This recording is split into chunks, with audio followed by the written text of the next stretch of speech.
there are easy answers. You know, you mentioned what Bloomberg said during the Faisal Shahzad attempted bombing in Times Square. And I think it's interesting is that there are a lot of times when you look at, in this case, we're talking about a lone wolf psychopath, but it really applies also when you're looking at a lone wolf terrorist. If they don't trip certain wires, again, this has come up with this suspect, with Holmes. Right. He didn't do anything in the run-up to this that broke any laws that I know of right now, at least. There was nothing. He might not have broken laws.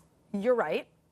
But as we found out with Jared Loughner, as we found out with Cho Seung-hui, there were red flags that were ignored.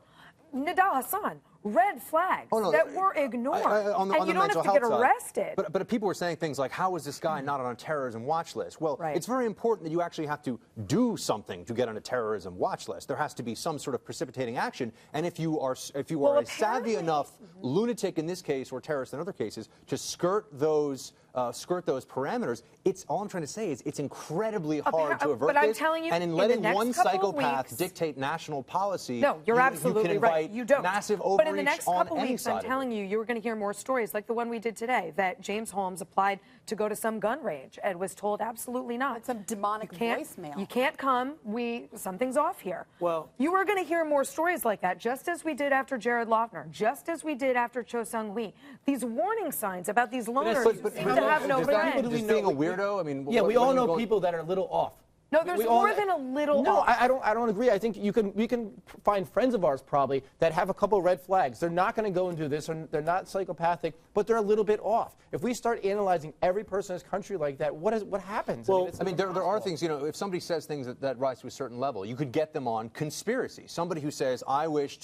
I'm not talking about charging them with a crime. We're talking about catching this ahead of time. No, I understand, but to catch them, you're probably going to have to get law enforcement involved. And I'm just saying, to get law enforcement involved, you have to set bars. I think that's the only way you're analyzing it. You're only analyzing through a law enforcement angle, and I think that's not the one we're talking about. We're talking about the fact that his mom called right afterwards and said, "You've got the right guy." Right. And Amy, you talked about there's something wrong with that's her. right. I don't even think his own mom. If I may, just 1 second, please. Amy, you said there are no easy answers. And Matt, you said we all know somebody. But we as a society made a choice some 50, 60 years ago that we put personal liberty above the ability to basically put in safety measures for these people that might be dangerous to themselves or someone else. And that is the institutionalization of mental health problems. We all, as you said, have had experience with this. It is virtually impossible to get someone help that they do not want to have.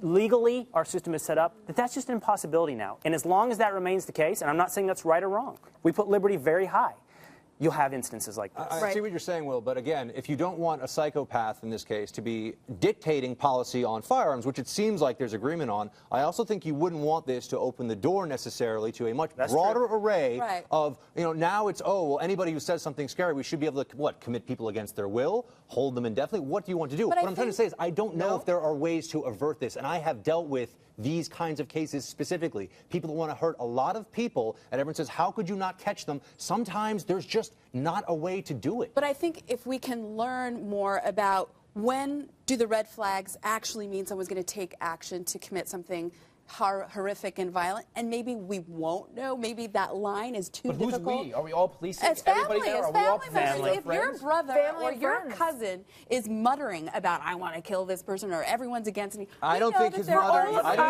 mother knew, which is the core point here. I don't think his mother knew he was going to do this. About community and wanting to be closer. Well, colleges are communities, and your work environment is a community.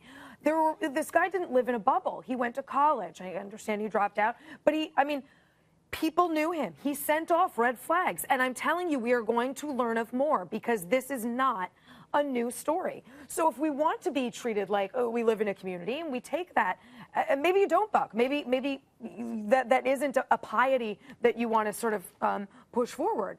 But I would like to think that we do live in small communities of increasing size. And I think we have an increased responsibility to look more at each other's mental health and recognize those red flags. And maybe we're not yet equipped to do that.